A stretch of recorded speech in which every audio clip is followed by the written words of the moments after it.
Welcome to World Harmony Can It Happen? I'm your host for tonight's show. My name is Stuart Thomas, and I appreciate you joining us. We have an interesting show tonight. There's elections going on all over the city, the county, the country, the world are having elections. The date of this particular show, the live show, is September 7th of 2012. You will be seeing this, though, for several weeks following, and so it's election time, usually between September and December, all over. So we're going to do a show on elections. But when you vote, will your vote count? That is the question. And we're going to talk about that tonight. When we vote, we want our vote to count. And when you vote, you want your vote to count. So do I.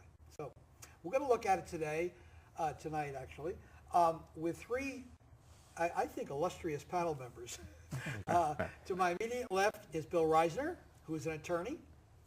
And to his immediate left is John Brakey, who is co-founder of Audit-AZ, and we'll discuss a little bit about that as we go along.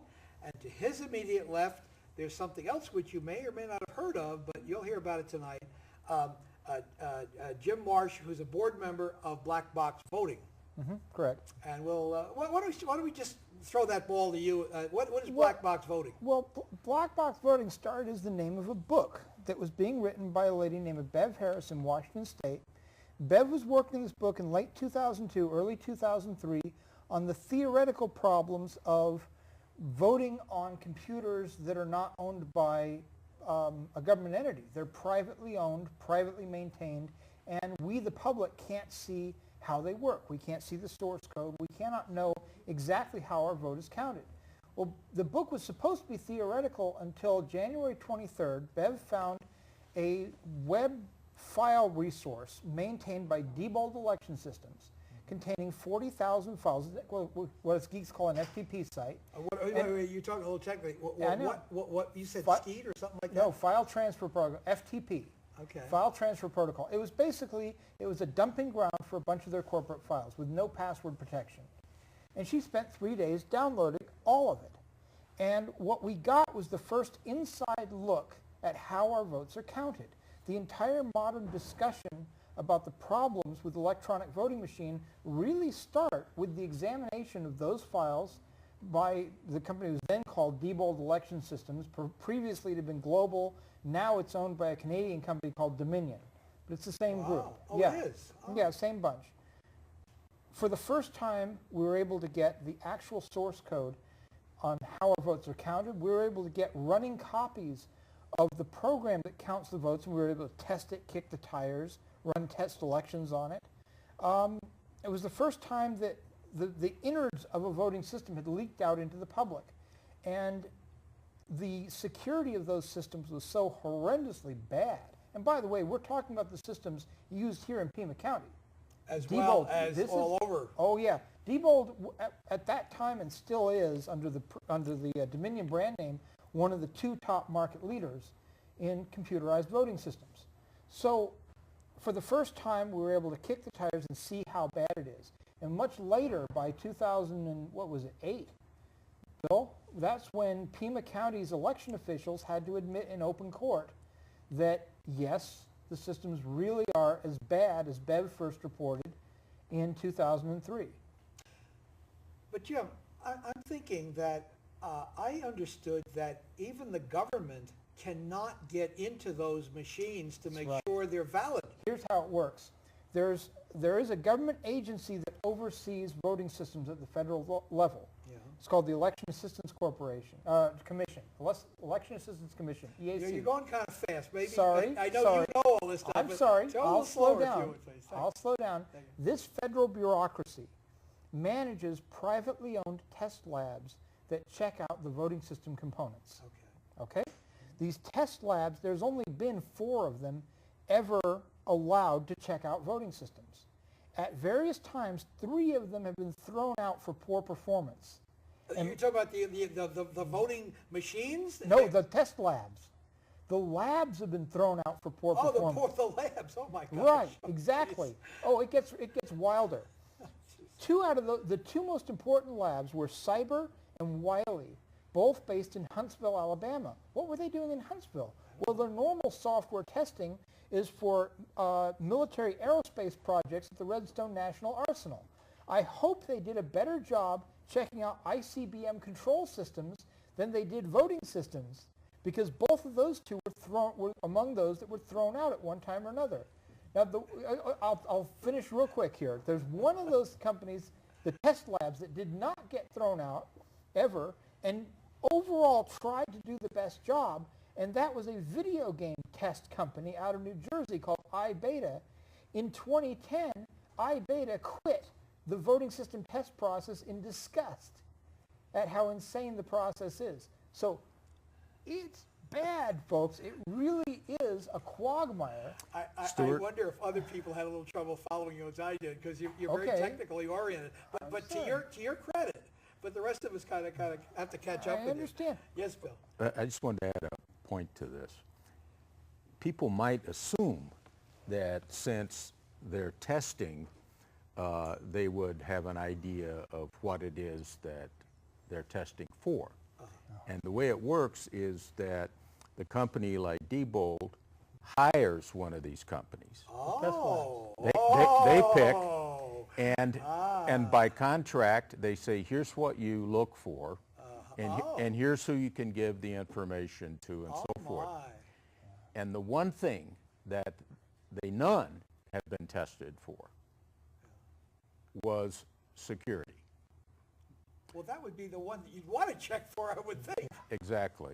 Well, you'd want to see if it can accurately count. Well, that's true. And then you'd want to look at the security. And they excluded that. They never, in any of these contracts, put in, you check for security. And part of it is, I mean, it leads to the conclusion that I've had, which is that these computers and the software are built to cheat, that they have in them mechanisms that allow the folks to rig the election and rig the count. They're all insecure, and they've not been tested for security. By independent sources, other than the ones that the companies paying the people. I don't know who's tested them for. Let me be clear about one aspect of what he just said. Sure. These computers that count your vote are supposed to be left completely disconnected from the internet. Okay? They're not supposed to be internet connected. And in most cases, most counties don't, although we've seen some exceptions. But for the most part, they're isolated systems, so the only people that can hack them, who have the ability to hack them just by way of physical access, are the county election officials. It's the county election officials you got to worry about. Well, none of these vendors, such as Diebold, Sequoia, Hard InterCivic, the people making voting systems, want to ever confront the fact that their customers, Pima County, Maricopa County, San Diego County, etc., the vendors don't want to confront the fact that these customers of theirs might be, in fact, thieves. So they set up everything to be as friendly as possible towards their customers, the counties, as user-friendly as possible, but with more or less no security on them.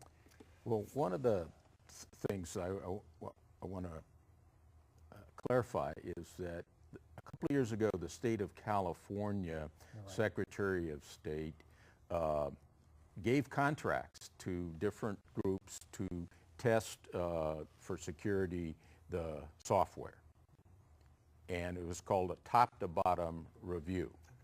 And the results came back that all of these companies were easy to manipulate, were insecure. There's no way of knowing that the results are accurate from any of them. John, let's bring you into this discussion. Okay. What's AZ? I'm sorry, Audit-AZ. Audit-AZ, well, actually came out of an audit that we did. And me and several of the members got together, and we were able to come up with a name that we fit appropriately for audit. It's Americans United for Democracy, Integrity, and Transparency. Sounds great. Yeah, and that's what it's about. Good for you. And so we formed shortly after the 2004 election. I hooked up with Bill soon after that election, and then I hooked up with Jimmy about 6 months later, and because our investigation took us so far that we realized that what we found at that precinct, but the next level is, why would they be doing it? Why would they be taking one precinct and creating a stack? They can't do it everywhere.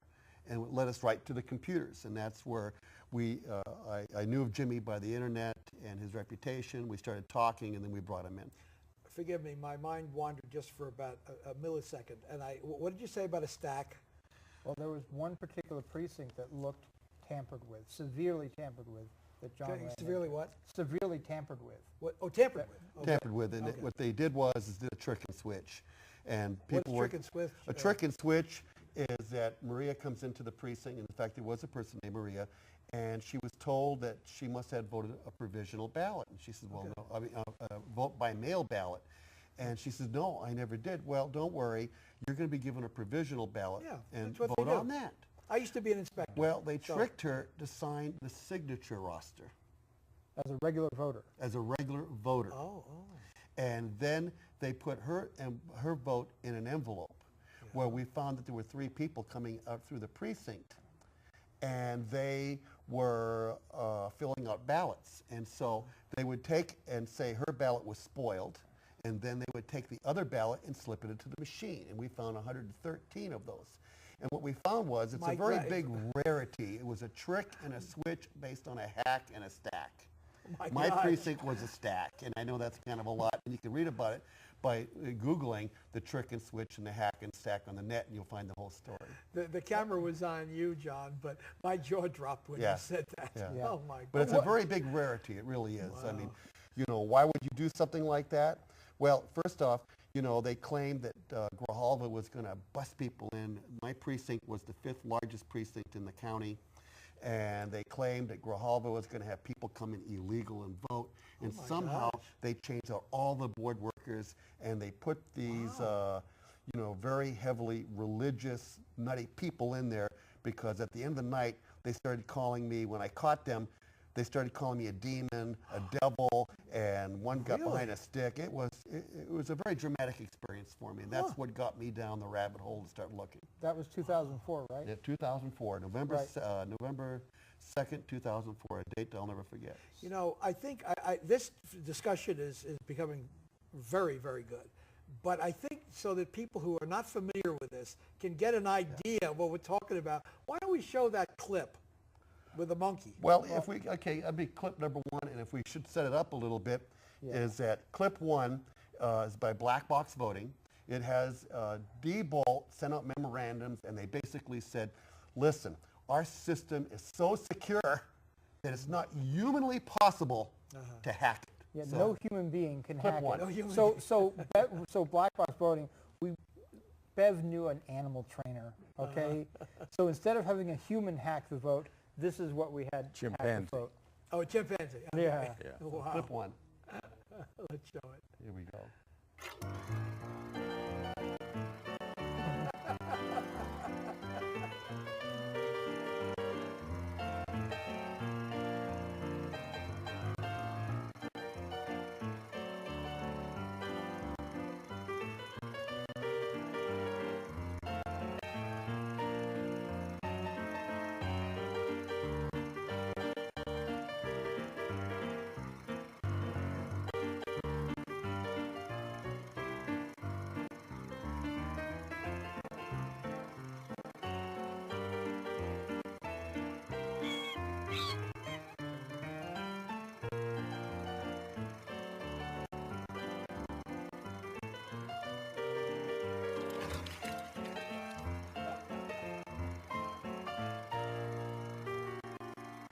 Couple of pieces of background on this. The monkey was an addict to Mentos. Okay, the thing was addicted to mints. So he was paid in Mentos to learn that. Here's one more interesting thing that John mentioned, that he ran into multiple precincts that appeared to be completely full of fraudulent poll workers. Well, just one, really. Well, there was just one that was a major one. Okay, worker. the poll workers. Poll workers. Yes. Now here's. Because I used to work elections I know. for years. I know. To think there are fraudulent poll workers I is know. mind-boggling. I know. Let me tell you something. In 2008, I believe was the year, Clay County, Kentucky, they actually prosecuted 8 people and jailed them for election fraud. This was election managers, major county political figures. Really? And what these guys were doing, the head of elections for Clay County was taking their small available pool of corrupt poll workers and stacking them together in certain polling places that they wanted to cheat in. So you would walk into a small number of polling places that were rigged to fail because most of the poll workers are good people. Yeah, but that's what I've experienced. But the election official does not assign them around the county at random. If the election official is corrupt, then he can take his known corrupt pool of poll workers my gosh. and pile them up in individual precincts. That's what John ran into. And by the way, the same, if that's what happened, and personally it's what I suspect, if that's what happened, and I'm not saying it for a fact, the very same election manager who was functional from 2002 forward is still in place here in Pima County. Same guy running I've worked elections. under him. Brad Yeah. Nelson. I haven't worked in years, but I did work under him for several Sure. years Now, early on. again, this is not a condemnation of all the poll workers, Yeah, no. okay? But that's what that so-called Clay County shuffle, which was documented in court proceedings in Clay County, Kentucky, looks like exactly what John ran into in 2004. You know, the date of the show is September 7th, 2012. We're almost going to be at September 11th. Yeah. And on September 11th of 2001, I was the precinct inspector of the polling place. I guess it was the precinct, precinct 063. Well, actually, that was my precinct, sorry. But I worked at church right near Pima and Swan. There are 2 churches. I worked in the smaller one. And when 9/11 happened, and we were, oh my God, we couldn't believe it. Yeah. But we heard about it. We asked permission to bring a TV, and we were told no. We could have a radio if it didn't interrupt us. But that was one of the memories of my for a lifetime. Yeah, At I can only that imagine. particular time. But you know, as a poll worker, you know, I'm thinking everything's on the up and up. And Exactly. learning about this stuff is pretty scary, what you all are saying. You know what, since I'm from Kentucky, Are you? maybe I can explain that Kentucky scam. There are so many ways to cheat, and what they were using there was a touch screen where you would touch, it would show your vote, and then they would let the folks know, well, that's it, you got your vote, and they would leave. But you had to push another button to make it an official vote. So when they walked out, the worker would go over, change the vote the way he wanted. Oh my gosh. Oh my. And like I say, there were criminal convictions in this case, so we're not talking theory. This is So how do heavily they documented. discover those things, though? I mean, because generally, when I worked the polls, a guy would come around maybe 2 or 3 or 4 times a day during the day, check up on us, and we tell if there are any problems, we need supplies and that kind of thing. But if they're all in cahoots, you know, you mentioned the guy in charge putting everybody that he wants in a certain area, and they're all in cahoots. How do you check up on it? Well, it's a huge problem because, like, for instance, that group in Kentucky, you know, it's a county, and you have a small corrupt people in a county that you're dealing with. Well, in Arizona or other places, generally counties run the election. In our county, the Board of Supervisors runs the election. In our county, they not only use a computer system that's easy to cheat with, which they agree with, but there's no auditing. There was a law passed that required some auditing of county races, or of races, but our county lobbied the legislature to prevent including county races. So if there's a county Board of Supervisors race, that our Board of Supervisors runs the election, at no place in the system is there an audit, not at the precinct or with the machines. It is an open, easy thing. So where that situation exists, in any county, if you've got a small group on the insiders, And here we have one guy that runs the machine, one boss who reports down. It's a simple, easy thing. And you know, one of the clips you have is the county lawyer explaining that with the system we use in Pima County, it is very easy to cheat. Let's run that clip. That's a key problem. Now, this guy is the attorney for the county, or one of the Sure. attorneys Yeah, for the he's county? yeah. Okay, well, let's watch it. Yeah. Christopher Straught is he also is a lawyer to the Board of Supervisors. Once again, we have Mr. Straub's out-of-context statements paraded in front of you for effect. Here's where we have much agreement, surprisingly. And this, in some sense, may make the trial either shorter, or at least when you go to unravel everything that we said, you'll have some real easy basis upon which to draw some conclusions. There is no question that there are significant flaws with the GEMS software from a security standpoint, not from an accuracy standpoint, from a security standpoint. Second, the databases themselves are not secure. We know that. And we agree that they can be altered using Microsoft Access.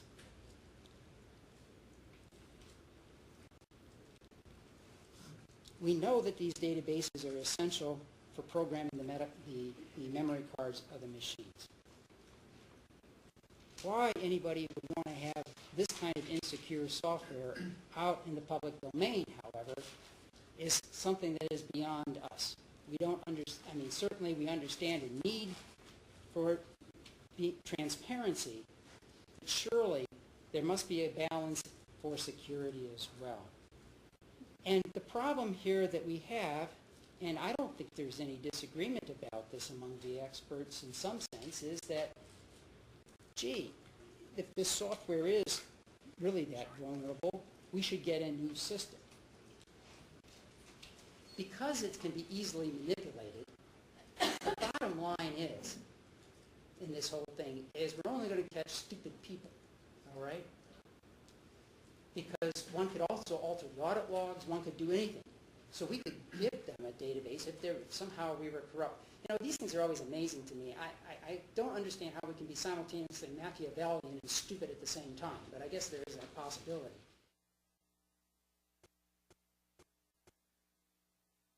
You know, Yeah. I find that so incredible. Yeah, let me give you some background on that. I just want to say one thing, and then I do want to hear what you have to say. It's so incredible that the news media ought to jump on that. Yeah, exactly. And I mean, and they ought to do whatever is necessary to get it right. This is the county's own attorney admitting those things, and nobody's doing anything about it except you three, essentially. Well, and you three have been on a crusade, so to speak, for 4 years. Well, there's certainly other citizens that are interested, but the media, by and large, has not been. What I heard was absolutely, forgive me, I normally I welcome you to talk, but I just had to get that out. I was bustling with it. Well stated. I mean, that is such an incredible admission.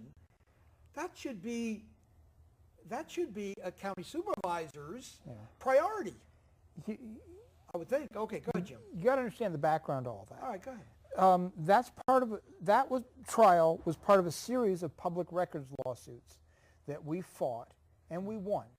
Okay, systematically, one case after another. We have a lot of material on how Pima County conducts elections. We know where a lot of the bodies are buried now because that argument didn't win. That argument you saw Chris Straub make that, oh, because it's so insecure, we can't let anybody see it. Yeah. The judge and then finally the Pima County Board of Supervisors took one look at that and go, well, we can't really go with that.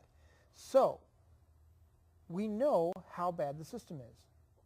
What we don't have yet is a lawsuit to force reforms in court. That's what we're trying to do right now. There's a current case that just got thrown out for the second time. I'll let Bill fill you in on that. But the current lawsuit that we're trying to push is what we call the reform case, saying, okay, it's very bad. We want to explore in court exactly how bad it is, once and for all, and then order reforms called a writ of mandate, where the judge mandates reforms to the process to make sure insanity that's been, like what's been going on, doesn't happen again. It seems to me that with the potential problems that we ought to go back to the hand count. Oh, absolutely. Paper ballots, hand. Yeah, and hand count. Certainly. Although, I don't know, we might get into hanging chads again. I don't know, that we wouldn't want to get into that mess. That was a computer system. Oh, And that that's was a true, setup that's too, true, by you're the right, way. that's And true, you're right. There's a lot that came out about those hanging chads, about what happened there, and how it was really primed to push us into electronic voting. You know, when you talk about the Help America Vote Act, we don't refer to it as the Help America Vote Act. We refer to it as the Hack America Vote Act. Wow. That is how severe this system was put in place It was to a go ahead. federal law passed after what's been called the Florida debacle that was supposed to modernize the American voting system, but it was lobbied for by all the worst players among the voting system vendors. And it mandated the use of really bad voting systems across this country and authorized $3.5 billion to pay for them. So now we've got $3.5 billion of federal money and God only knows how much local money on top of that spent on bad voting systems. Theoretically, one way forward from here, okay, is something that we've been talking about a lot, is you go ahead and let the county use the evil black boxes they've got because they're legally mandated. There's an entire legal structure that says these computerized voting systems have certain disability access features for the disabled community. Okay? The disabled community likes these electronic voting machines because they see them as a declaration of their independence, of their ability to vote privately, for example, if they're blind without an assistant.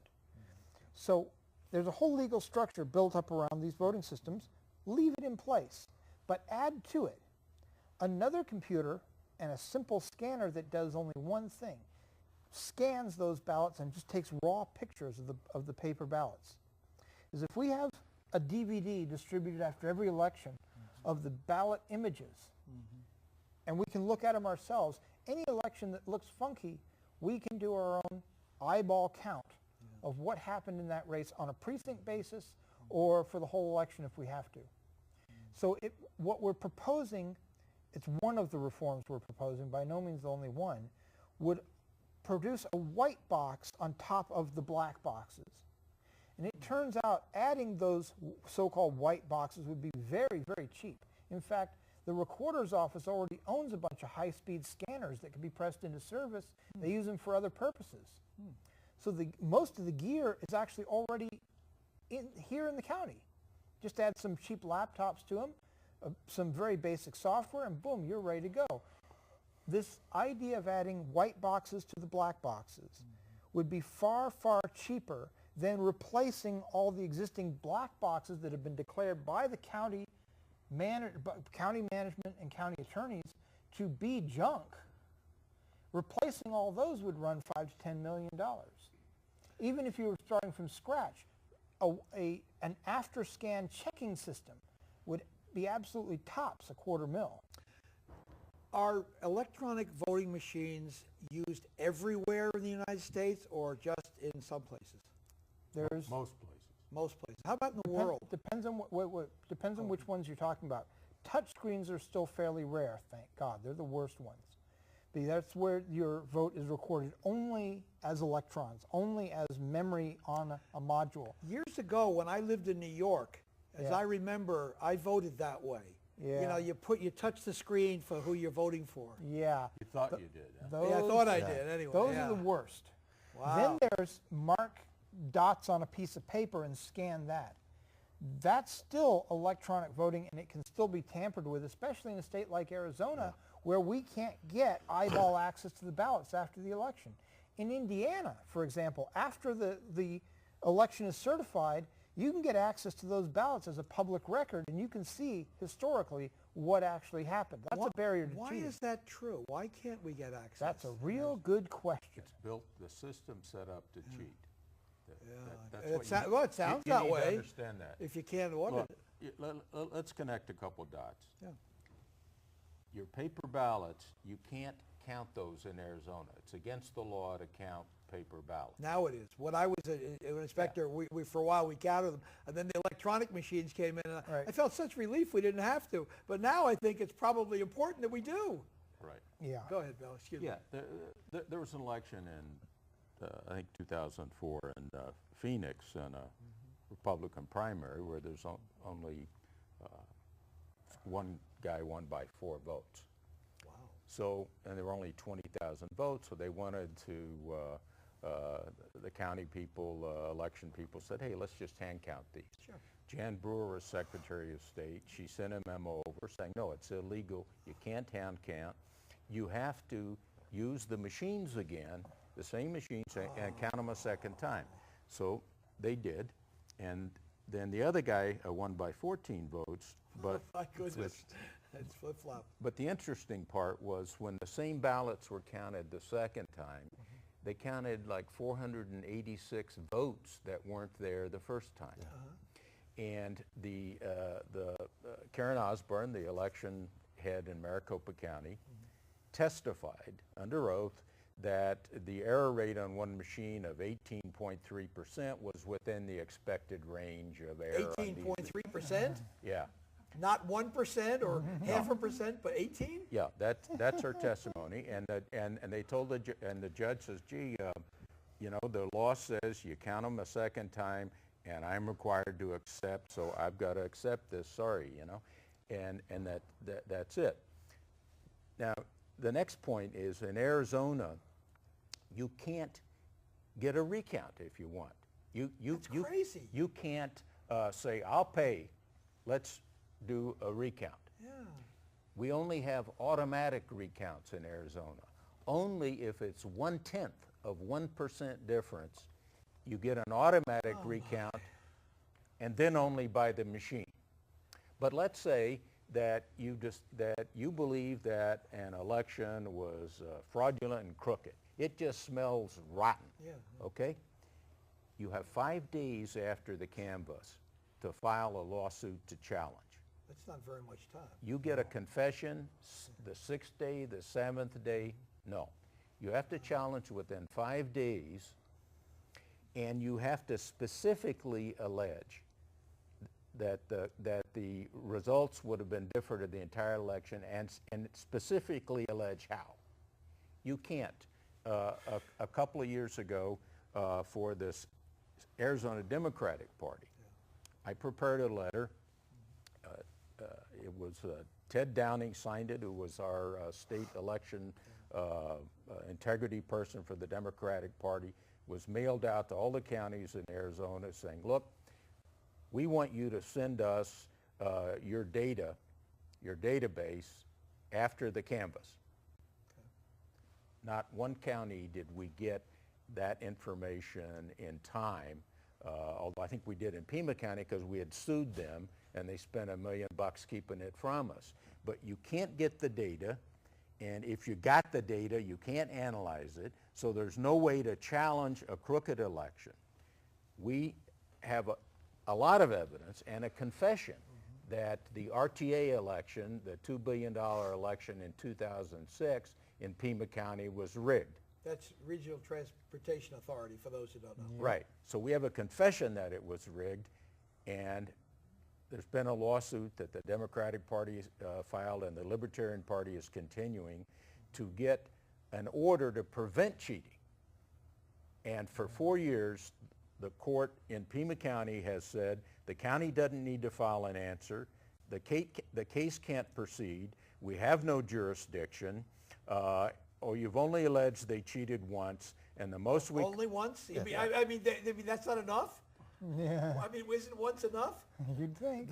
The county, actually the county Board of Supervisors, their words is they say that it was a discrete incident of historical wrongdoing.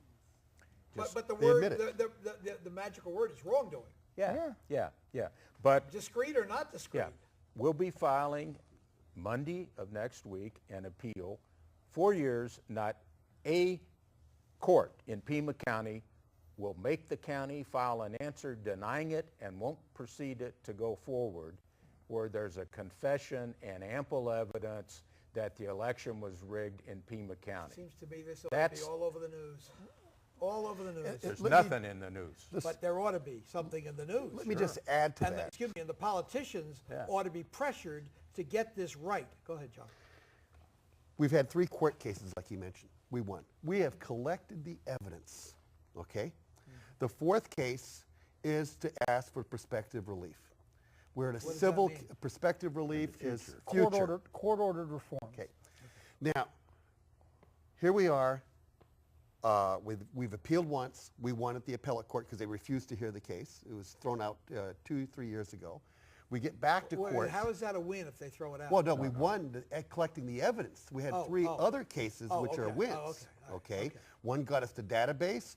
The other one got us the poll tapes. And by the way, 44% of the poll tapes were missing or did not match the database. Now, you know what a poll tape is. It comes out of the machine. And it's supposed to be signed by the poll I know, workers. I've had to do okay? it.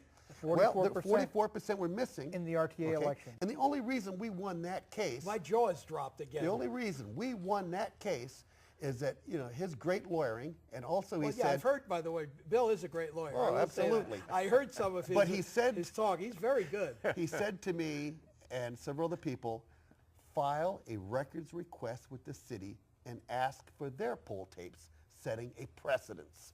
Because Pima County was saying, what, Bill? What were they saying about the poll tapes? That we couldn't have them for what reasons? Well, they say because they're in a box with ballots, and because the law says when you seal the ballot boxes, you're not supposed to open them. So Pima County thinks they could put anything they want in those boxes, and that means no one could ever open them. All right. It's ridiculous. They've lost that case they- twice, but If they had Jimmy Hoffa's body, they could stick it in with the ballots, and you'd never get a hold of it. That was their point. yeah. By the way, I just want, before we get too far further into the program, I want to say for those people who are watching who would like to give your comments or program ideas or suggestions for World Harmony Can It Happen, you can reach us through either 2 ways, as you see on the screen.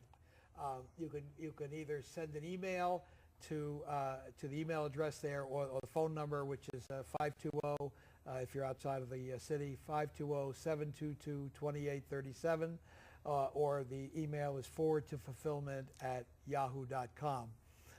Now, what were you going to say? We have the evidence in a civil trial to prove that they stole this election. We have the databases. We know how, because of the databases, how they stuffed the memory cards using positive and negative votes. Let's which show is that another when you're clip. done. When you're done, Okay. let's show it. And basically, they have a way, if they want to, the county has a way to prove that they're innocent. Well, Look at the They ballot. could go ahead and release the ballots forensically. why don't they just correct it? They Why don't won't they? release them. It's I mean- it's a good thing to be able to make any election come out the way you want. It's good for know? them, but it's not good for us. It's not good for us. Not good at all. But if you're the one guy counting them and you can make them all the way you My want, goodness. But anyway, clip 3 is what we're going to play right now, and that clip right there will explain how to stuff a memory card. And Bill does an introduction in court explaining it. Okay, good. Let's play it then. the problem is that they're using a computer system where it is easy to cheat. It is easy to rig an election. Executable, modifiable program stored in the same place as the very data which is the most secure in the system. I would say you have to be misunderstanding something, crazy or lying.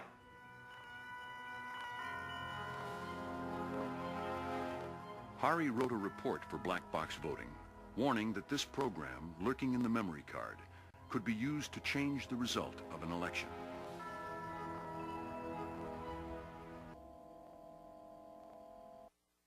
Hari had discovered that Diebold's memory cards effectively allowed negative votes. Well, then go dead. Ballot box. This should be just an empty box containing the votes, but it has more capabilities than that. So it's a very simple process. You just add the card in, you run the rewrite program, tell where to find the scanner and tell exactly what file you want to be put in, and off it goes. Harry's hack is a variation on stuffing the ballot box before anyone has voted. But this is always suspicious because you end up with more votes than voters. So Hari used 5 negative votes for one candidate and then gave the other one 5 positive votes. So as people cast their ballots, the total number of votes always equals the total number of voters. But was Hari right? Black box voting went back to tally. We're going to present evidence, and it's already under oath. The one guy in Pima County says, yeah, I bought it, I used the machine to get it to print false results, I could get it to print false results.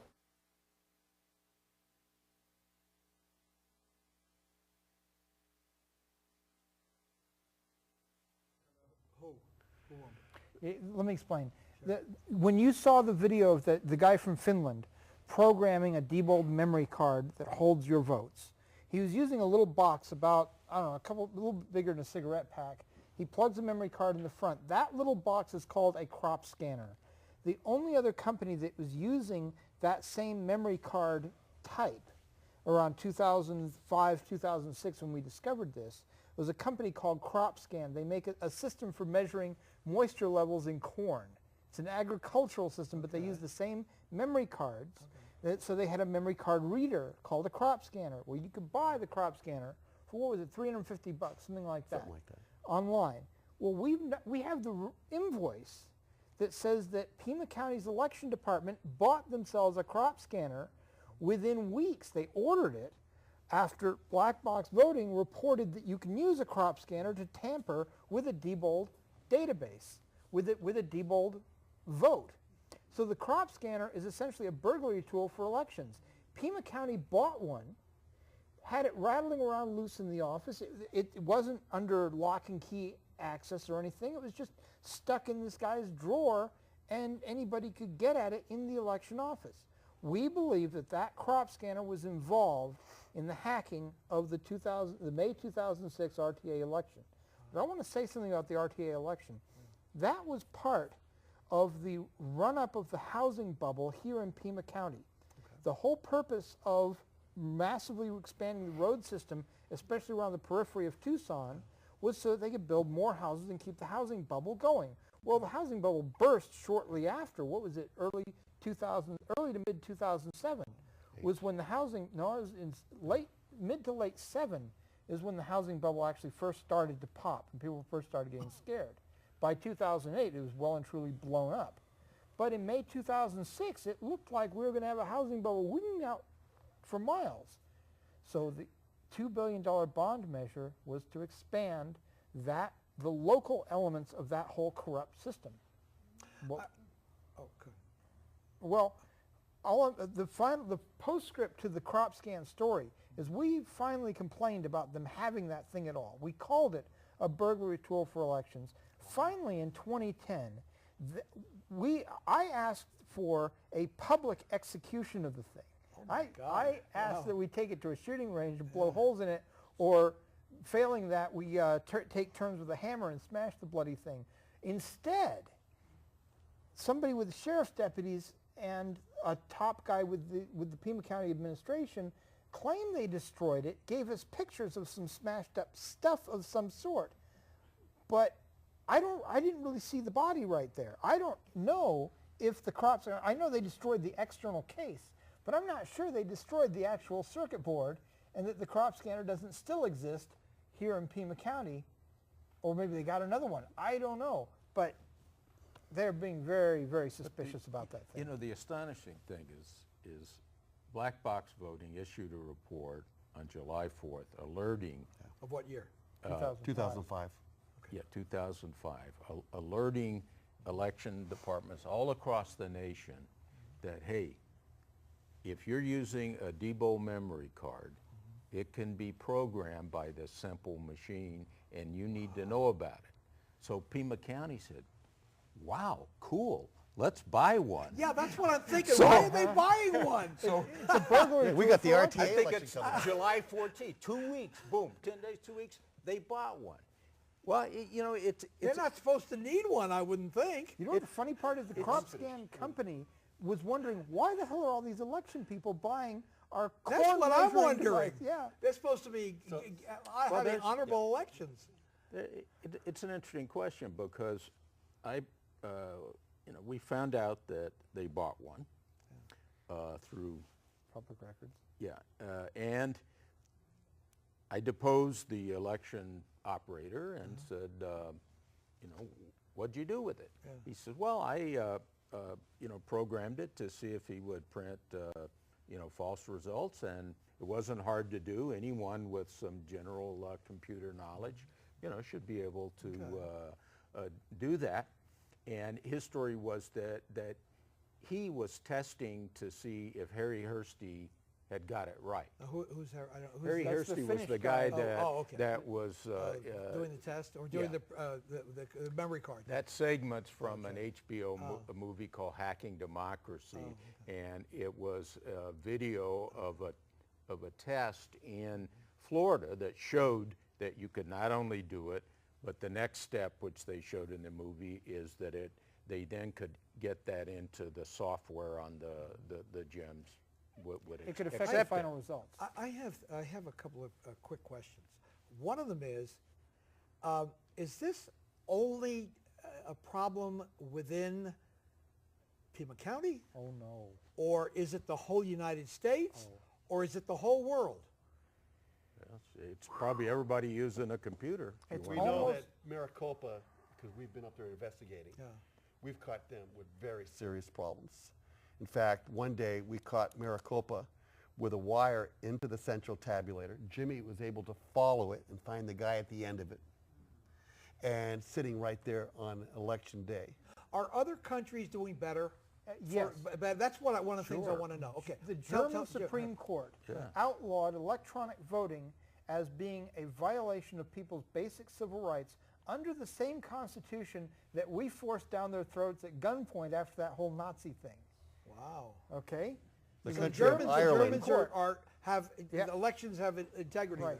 there. Ireland's done the same thing. They've thrown all their machines away. Northern and Ireland or Ireland Southern, itself? the Regular Yeah. Ireland. regular, yeah.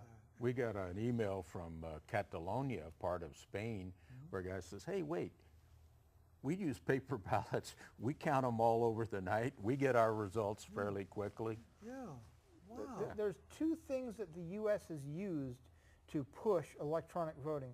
One is that we simply vote for more stuff than people often vote for in other places. And we've got, our ballots are very long. We vote for judges, initiatives, Yeah, I know. dog catchers. You know how good I we are? know. Right. Chuck Huckleberry, this is how good our election system is here. Chuck Huckleberry usually knows 6 to 7 days before election Oh, day yes. who's going to win or lose. This is another issue. And you know how we know That that? doesn't sound okay either. And how we know that is because of vote by mail. And when we got the databases, we got the audit logs, and we go into the audit logs, and we can actually see them printing election results. Bill pursues, right, Bill? Yeah. Tell them what you found with the depositions in the hearings about how these reports are moving out of the office there. Before Bill answers, and I want to hear it, I want you to get ready to tell me. I remember seeing a video where you were auditing, and you got was given a hard time. This was I was several arrested. years ago. Yeah. I know. But I'm going to Yeah. go. Let's hear Bill Yeah. first. Then I want to hear about that. Well, what we learned, and we learned under oath from the workers and the department, it's absolutely the case, is that Pima County would count the early ballots the earliest date possible, week or two out, the earliest moment, and they would print the detailed results. And in fact, they had a little rubber stamp, and it would say unofficial results, so one wouldn't get mixed up. It would be on a table. The election director would come in, get a copy, go back to his office. So they know who's winning and losing and what the exact count is on those early ballots beforehand. So that's illegal. That's a felony. And through the efforts of Ted Downing and others, there was a law passed in the legislature, of course, to confirm that they can't do that, but to keep them from doing it, to have a camera on the computer So they you'd always know who's operating the computer. Oh, okay. And that they couldn't count any of these ballots or print these things unless a party observer was there. Wow. Okay? So after those two things were done, we had party observers that wrote down 1:15 on this day. They printed out, it was part of an audit program, printing out upside down so no one knows what the results are. It's part of an auditing process. Unless you can read upside down. Yeah. At the end of the election, we find out by looking at the audit log that they had printed out something like three extras. when no one was there. Oh. And so they cheated. So then the request was made, hey, you've got this camera. We want to see who was running the machine. Yeah, good. County said, you know, we're busy. It's elections. Boy, we're doing this, we're doing that, we're doing this. Then later, they said, okay, oh darn. Our machine only records 20 days, and that was more than 20 days ago. Oh, my. Yeah. I thought you were going to So say they it were- wasn't on. This or was something. December. So that's what, so then we said, and that's what prompted these whole series of lawsuits. Really, huh? Is we said, where are those? Yeah. They go, oh, well, we put them in the box with the ballots. But don't worry, they're all in those boxes, but you can't see them. We said, hey, we want to see them. Yeah. We sued, got the deposits, bring us the boxes, and they were all there except the ones that were printed when we weren't there. So when it's against the law, when you have a camera, they still do it. They have done it every time that we know about. They always print, and they know what's going on before election And on day. this last election that just happened, I want you to know, they're back at it again. They started counting ballots on the Wednesday before the election. I want to Okay? give you a chance to Yeah. tell people that is it intersect your I mean, if they want to get updates on this, you have a website, Yeah, we right? certainly do. It's an easy site for everybody to find. It's called Rigged No More. Rigged, R-I-G-G-E-D, no, N-O, more, M-O-R-E.com. Easy to find. And because, you know, we videotape everything we do. You can find all links to all the court hearings, testimonies. Yeah. You can we have a nice little document. It's called, you know, made by Andrea Whitty, who does a great job of connecting the dots. And it has 10 examples of exactly, you know, what they did. That's easy to read, and it tells the whole case. But the most masterful document that you'll find is our statement of facts. And the statement of facts is very clear. It's based on facts from depositions. In their own words, you will read them saying that you cannot check, that, yeah, we did have a discrete incident. The Secretary of State cannot look at the databases by law. I mean, it's insanity. Yeah. Folks, we have a system that was built to cheat. Well, and it's been going on in this state for years. It sounds like the politicians have set things up so they can get away, things can be gotten away with without checking. I don't know, you know, Is that right? there are Or- people Well, sure. who work above the Yes. politicians who control them wanted to- Yes, and that's tell who them did what it. they want to do. And yes, Okay, yes. all right. Just wanted to be sure. Yeah. And the most important thing that we can do is vote hard. And I'd say this right here, we need to hold our Board of Supervisors accountable. There's a culture of corruption in our county that has to be changed. And we're proposing on putting a forum on in the next week, try to get all the candidates, Democrat and Republicans, together and explain to them how serious a problem that you have as candidates of getting an honest vote I mean, and just, getting accountability and the transparency Honest to count. verify. You know, hey, okay, we'll trust you guys, but give us the right to verify these elections. That's all we want. You know, verification. You know, I'm not necessarily a fan of Ronald Reagan, but he made a comment, That's trust his but verify. And That's I like right. that comment. That's right. A lot. Yeah, we'll give you the respect, civility, Yeah. you know, civil action, but we want to He was a verify good these cowboy. elections. Yeah, yeah. He was a good cowboy in the movies. But I didn't necessarily like his policies, but I love that quote. We're almost out of time. And so I'm going to ask each of you, because each of you may take a few. We have 3 minutes, and we're out. So if you can go a little less than a minute each, and then I'll be able to sign off. Final comments. And we'll go down the line this way. We'll let you have the final word, Bill. I'll be real quick. Benjamin Franklin once said to somebody who asked him, so did we get a republic? And Ben Franklin said, we've got a republic if we can keep it. Oh yeah, I've heard that. We are all supposed to get involved in the running of the government. We're supposed to be watchdogs, and if we don't, if we just blow off the whole subject of politics, this is what happens. Get involved, folks. Wake up. Yeah. John? I'll second that, and I'd just add one thing to it, is that we need to get involved. We need to know our elections are honest, and we need support to be able to do these things. And once this forum is announced, you know, we hope that people can be there with us, that we can go ahead and educate and put, and all the time doing this is working towards solutions. Yeah, of course. Nothing is fixed till we know why it broke. We know why it broke. Let's be good engineers and fix it good. You know, again, this is just not about Pima County, it's about our whole country, because this problem's everywhere. Yeah, you know, it's good you mentioned a country that was doing it well. I mean, maybe we could copy them. Absolutely. I mean, we don't know everything. Nobody knows everything except God. Bill? You know, I think when I go to my bank and I get money out of the ATM, they have a depot machine. I know, I have it too. And it does a good job of counting properly. I admit. They know how to do machines so they count properly. Yeah. And when the same company has a machine that is easy to cheat with, that has security holds built in, there's a reason why it's built in. They're built to cheat. That's the key fundamental. You know, it's so sad. We pride ourselves on the democracy in this country. In school, we're taught how wonderful we are and all. And in American history, for instance, in high school, where we're told how wonderful we are. But the realities need some shaping up in some cases. Well, they have since slavery. That's a good point. That's a good point. That's yeah. We live in a country. We live in a country that might make believe that it's another country, and that's a sad statement. Yeah, it is. Well, I want to thank the three of you for being on the show. Thank you.